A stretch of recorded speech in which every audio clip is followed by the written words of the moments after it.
નમસ્કાર મિત્રો, હું હિતેશ અઘારા એક નાનકડી વાત લઈને આવ્યો છું સિંહ અને ઘેટાની.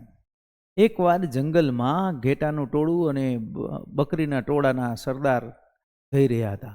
ત્યારે જોયું કે એક સિંહનું બચ્ચું છે એ એની મા પાસે રમતું હતું, પણ એની મા મૃત્યુ પામી હતી સિંહણ. એટલે સરદારે એવું કીધું કે ચાલને આ બચ્ચાને ભેગું લઈ લે, ઘેટા બકરા ભેગું આ બચ્ચું પણ મોટું થશે કે. તો એને ભેગું લઈ લે છે અને તરત જ સિંહ છે એ ઘેટા બકરા સાથે એવું હળી ભળી જાય છે, મિત્ર થઈ જાય છે. હા, એના ભેગું રીએ, એના ભેગું ખાય, સૂવે, રમે. ઘણા વર્ષો પછી મોટો થઈ ગયો છે સિંહ. ઘણા વર્ષો પછી એક જંગલમાંથી સિંહ શિકાર માટે આવે. ત્યારે જુએ કે આ બધા ઘેટાની વચ્ચે એક સિંહ રમે છે. તરત જ સિંહની પાછળ દોટ મૂકે અને સિંહને પકડે. ઘેટા બકરા તો ભાગી ગયા. સિંહને પકડીને કે તું કેમ ભાગેશ મારાથી?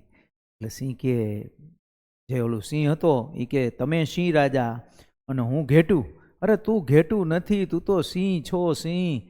ના હો કે, મને ચણાના ઝાડ ઉપર ન ચડાવો, હું તો ઘેટું છું. બોલજો મારી જેમ ગર્જના કરતો. બિચારા ઘેટા ભેગું રહ્યું હતું એટલે ઘેટા જેવું જ થઈ ગયું હોય. ઘેટા ને બકરા એના જેવું જ થઈ ગયું હોય તો બે બે કરે. પછી સિંહે એવું કર્યું કે હાલ તું નદી કિનારે લઈ ગયો. એને નદી કિનારે બતાવ્યું એનો પ્રતિબિંબ, જો તારું મારું પ્રતિબિંબ સરખું છે. તો કે પ્રતિબિંબ તો સરખું જ છે, તો કેમ તું આવું કરેશ? તો કે મને ખબર નથી કે હું સિંહ છું કે નહીં. તું કે ગર્જના કર મારી જેમ, ગર્જના કરાવે. જોશથી તાળ પાડે ને તો સિંહ જેવી ગર્જના થાય. ત્યારે એને ખબર પડે કે હું તો સિંહ છું. ઘેટા બકરા ભેગો રહી અને ઘેટા જેવો થઈ ગયો. બોલો મિત્રો, આમાંથી આપણે શું શું શીખવા મળે? તમારી જાતને ક્યારેય નબળી ન માનવી. તમારી અંદર પણ એક સિંહ રહેલો છે. ખરાબ સંગત છે આપણે ઘેટા તરફ લઈ જાય. હા, સારી સંગત વાળા મિત્રો જોઈએ, સારું કંઈક જાણવા મળે એવા મિત્રો જોઈએ, ટેલેન્ટેડ વાળા જોઈએ. બીજાની નકલ નહીં કરવાની, તમારી ઓળખ ખુદ ઊભી કરો. મોટા સપના જુઓ અને તેમને દરરોજ મહેનત કરો. સિંહ બનવું જન્મથી નથી બનાતું મિત્રો, પરંતુ હિંમત, આત્મવિશ્વાસ અને સતત પ્રયત્નોથી બનાય છે.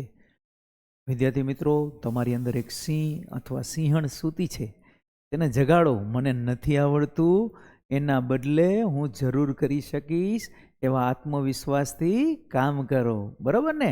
કરશો ને બધાય? પાક્કું? Okay, thank you.